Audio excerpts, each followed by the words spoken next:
close there. Ooh, it's warmed up a little too much. Oh. Okay, let's see what happens here. Dough got warm. That's all right. Nice and pliable. We'll flour it up. See what happens. Okay.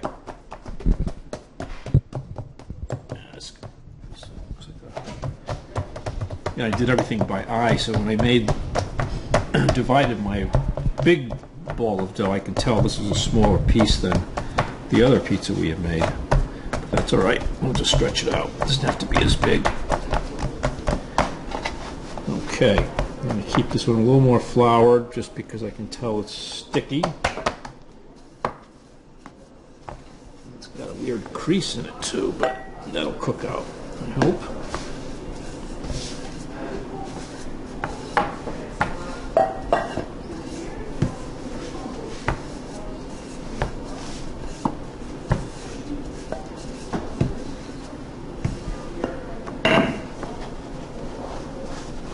You know, see, it's wetter. It's a little sticky. But I think this one I might actually toss. Just want to stretch it out a little bit. I don't know if you can you get that?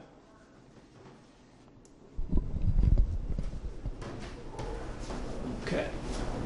There we go. There's your homemaker pizza roller. There we go. Nice. That's a nice size. Get it back in the peel.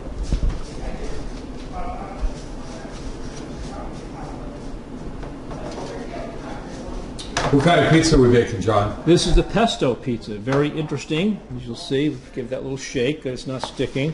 We're going to put 2 layers of cheese down. One is the same type of low moisture mozz we had on the first pizza.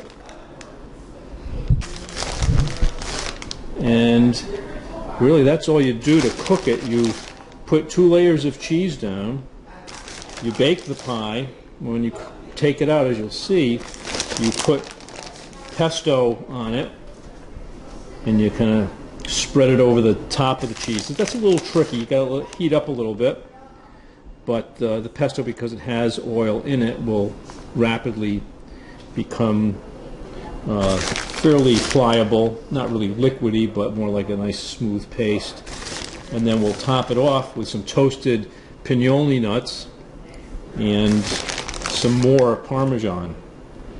Okay, so that's just a little bit of mozzarella. Now this I'm going to use next.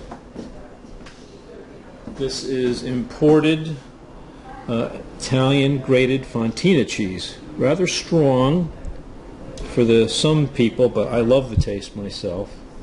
Lots of flavor. And because you mix it with a very plain mozzarella, it tends to tone it down, but you get a nice, rich, layered flavor that I find really stands up well to the strong basil and garlic flavor of the pesto that we'll put on when the pie comes out of the oven.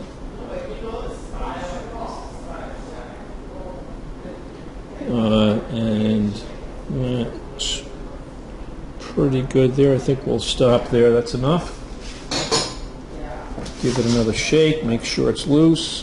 There we go. It's loose.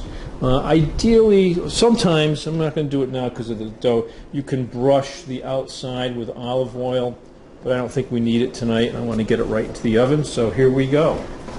550 for 7 minutes. Just shake it on there. There we go, perfect. Timer 7. Soon we'll be enjoying it.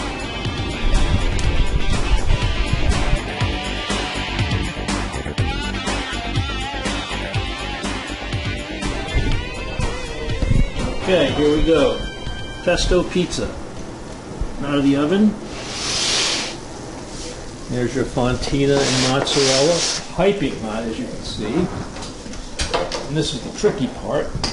Now we add the pesto right on top. And what I do is kind of put little spots of it around the edge to get going.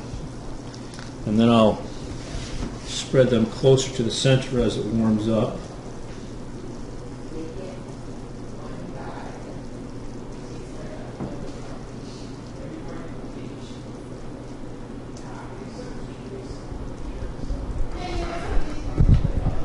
So I like the contrast between the yellow cheese and the green of the pesto.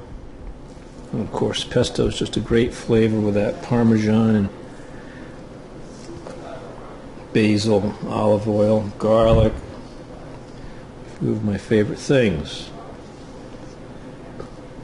So you get it on there, let it warm up, and just slowly kind of spread it around.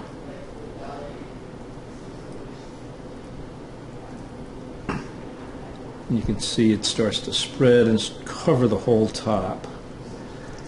Just got to go with a light hand, let the heat do the work, and gently brush it around. Oh yeah, you can start to smell it. You need an odorama there on your movie. Like that. A little more on this side here. There we go. And to finish it, pinoli, toasted pinoli nuts.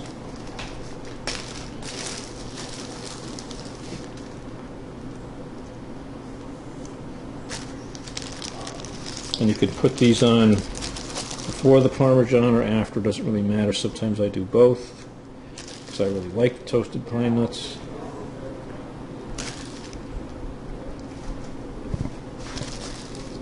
You want to make sure you're getting a few nuts in every bite of pizza.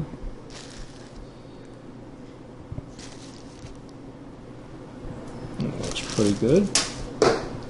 And now we'll take some grated Parmesan and then dust the top, and that'll melt in.